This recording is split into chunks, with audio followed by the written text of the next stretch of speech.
Senior ছেলেদেরকে জোর করে রিকোয়েস্ট পাঠাতে বাধ্য করা, বন্ডিং বাড়ানোর কথা বলে ক্লাসে ছেলে মেয়ে পাশাপাশি বসতে বলা, পিকনিক সহ বিভিন্ন প্রোগ্রামে যেতে প্রেশার দেওয়ার ফলে আমরা মেয়ে শিক্ষার্থীরা অনেক অস্বস্তিতে পড়ি। এই সম্পর্কে নাসিহা করুন প্লিজ।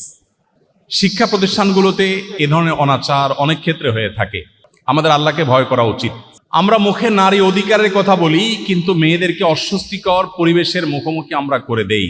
এটা কি নারীদের অধিকার হলো না অবিচার হলো? অবিচার।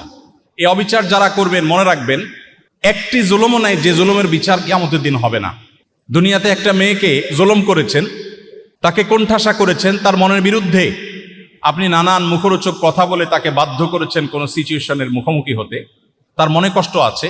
আল্লাহর কসম করে বলি, আপনি যেই হন না কেন, আপনি যদি কোনো শিক্ষক হন, প্রশাসনের কোনো গুরুত্বপূর্ণ ব্যক্তি হন, কোনো প্রভাবশালী সিনিয়র ছাত্র ভাই হন, আপনাকে কিয়ামতের দিন কাঙ্গালের মতো সে মেয়ের কাছে দাঁড়িয়ে থাকতে হবে। আল্লাহর শপথ করে বলছি, ওই মেয়ে ক্ষমা না করলে স্বয়ং আল্লাহ আপনাকে ক্ষমা করবেন না। পাই পাই করে প্রতিটা জুলুমের বিচার কিয়ামতের দিন হবে।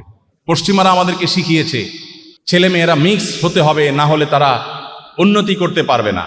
ইডেন কলেজ, ভিকারুন্নেসা, মেয়েদের জন্য বিশেষায়িত যে সমস্ত শিক্ষা প্রতিষ্ঠানগুলো আছে, যুগ যুগ ধরে পড়াশোনার মান অন্য সাধারণ প্রতিষ্ঠান, ছেলে মেয়ে মিক্স আছে সেই প্রতিষ্ঠানগুলোর চাইতে অনেক গুণ ভালো পড়াশোনার মান সেগুলোতে দীর্ঘদিন ধরে আছে, সুনামের সাথে চলছে। রাজনৈতিক কারণে সেখানে বিতর্কের জায়গা তৈরি হয়েছে একটা সময় হয়তোবা, কিন্তু এই প্রতিষ্ঠানগুলোর অতীত ঘাটলে আমরা দেখি সেগুলোর ফলাফল অনেক ভালো। অতএব ছেলে মেয়েদেরকে একেবারে মিশিয়ে ফেলতে হবে, আলু ভর্তা বানায় ফেলতে হবে, ক্লাসের একেবারে বেঞ্চে পাশাপাশি বসাইতে হবে, মিশাইতে হবে, পিকনিকে নিয়ে যেতে হবে। পশ্চিমারা যা শিখাই দিবে অন্ধের মতো সেটা অনুসরণ করা, এটা মেরুদণ্ডহীন কোনো মানুষের কাজ হতে পারে, কোনো ব্যক্তিত্বপূর্ণ মানুষের কাজ হতে পারে না।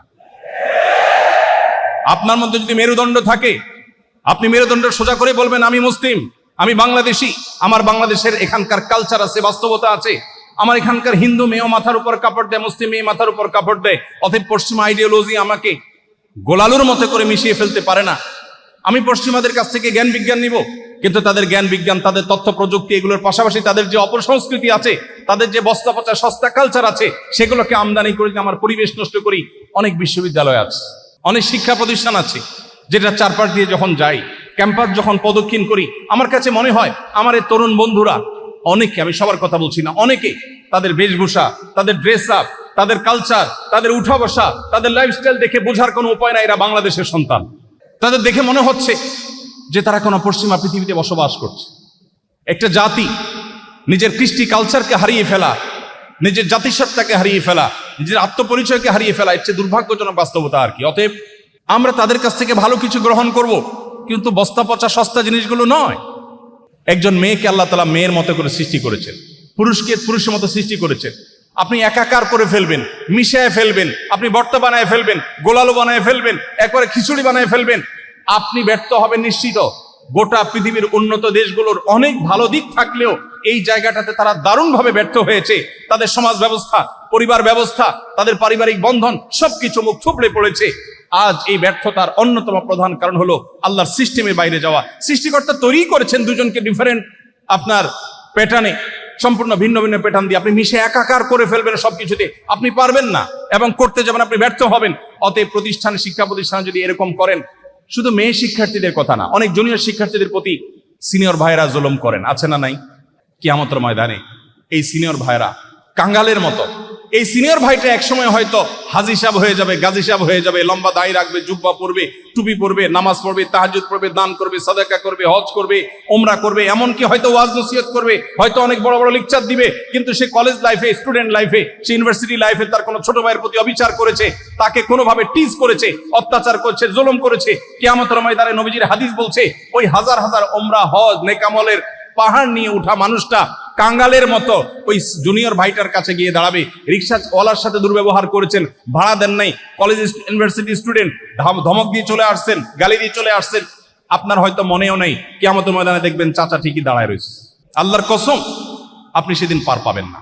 আল্লাহকে ভয় করবো তো ইনশাআল্লাহ, কারোর প্রতি অবিচার আমি করব না, ঠিক আছে ইনশাআল্লাহ? আল্লাহ আমাদের সবাইকে তৌফিক দান করুন। ইসলাম সম্পর্কে মাঝে মাঝে কিছু দ্বিধা বা প্রশ্ন মনে আসে, এগুলোর উত্তর খোঁজার সবচেয়ে নিরাপদ এবং সুন্নাহসম্মত উপায় কোনটি? ইসলাম সম্পর্কে যদি আমাদের মনে কখনো দ্বিধা আসে, সন্দেহ আসে, তাহলে বুঝতে হবে যে শয়তান এখানে উপস্থিত হয়ে গেছে। আপনি শয়তানকে সরাসরি কখনো দেখার সুযোগ পান না, কিন্তু কোরআন কিন্তু বারবার বলেছে যে শয়তান তোমাদের জন্য আদু ও মুবিন, মানে স্পষ্ট শত্রু। ইন্টারেস্টিং বিষয়, যে শত্রু জীবনে চোখেই দেখলাম না, কোরআন বলতেছে সেই স্পষ্ট শত্রু। কিভাবে? কারণ শয়তান আপনি না দেখলে কি হবে, চর্মচক্ষু দিয়ে না দেখলে কি হবে, আপনি একটু খেয়াল করলে দেখবেন প্রতি মুহূর্তে আপনি শয়তানের উপস্থিতি আঁচ করছেন, অনুভব করছেন, একবারে স্পষ্ট। না হলে খারাপ কাজ করতে কখনো খারাপ লাগে না কেন? ভালো কাজ করতে কেন খারাপ লাগে? খেয়াল করে দেখছেন, ফজরের সময় নামাজ পড়তে এত কষ্ট হয় কেন? ওই সময় একটা আকাম করার কথা বললে তো এত কষ্ট হবে না? কি বলেন? মানে এখানে কেউ একজন কাজ করছে, এই জন্য আপনার মনের ভিতরে যদি বাজে চিন্তা আসে, আপনি বুঝবেন যে শয়তান উপস্থিত হয়েছে। এক সাহাবী এসে বলেছেন, ইয়া রাসূলুল্লাহ, আল্লাহ সম্পর্কে আমার মনে বাজে চিন্তা আসে, আমার কি ইমানের কোনো ক্ষতি হবে? নবীজি বলেছেন, আরে এটাই তো ইমানের আলামত। তোমার মনে যে বাজে চিন্তা আসছে, এটা কেন আসছে? কারণ তোমার এই সম্পদ হরণ করার জন্য চোর হাজির হয়েছে। আরে যে বাড়িতে সম্পদ থাকে সেখানে তো চোর যায়। শয়তান তোমার মনের ভিতরে বাজে চিন্তা আনছে, মানে হলো তোমাকে ইমান থেকে বিচ্ছিন্ন করতে চায়। তুমি শুকর আদায় করো যে তুমি ইমানদার, আর যে বেঈমান তার মনে এগুলো চিন্তা আসে না। কোনো বেঈমানের মনে বাজে চিন্তা আসে না, এই লেভেলে বাজে চিন্তা আসে না, এগুলো শুধু ইমানদারের মনে আসে। এই জন্য এগুলোকে অ্যাভয়েড করতে হবে। এবং যদি প্রশ্ন থাকে, সংশয় থাকে, আমি আপনাকে বলবো কোরআনটা শুরু থেকে শেষ পর্যন্ত অর্থ সহকারে বুঝে পড়ুন।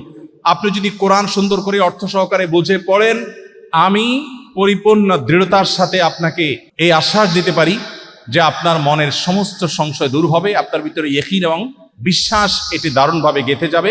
কিন্তু আপনাকে কোরআন অর্থ সহকারে বুঝে পড়তে হবে। ভালো করে কোরআন শুরু থেকে শেষ পর্যন্ত জীবনে একটিবার হলেও পড়বেন, ইনশাআল্লাহ দেখবেন আপনার অনেক প্রশ্নের উত্তর আপনি সেখানে পেয়ে গেছেন। কোরআন এমন এক অলৌকিক গ্রন্থ, এটা যতবার পড়বেন ততবার নতুন নতুন কিছু আপনি জানবেন, যতবার পড়বেন ততবার নতুন নতুন কিছু আপনি আবিষ্কার করবেন। আল্লাহ আমাদের সবাইকে খাঁটি মুসলমান হওয়ার তৌফিক দান করুন। আস-সুন্নাহ ফাউন্ডেশন, উম্মার স্বার্থে সুন্নাহর সাথে।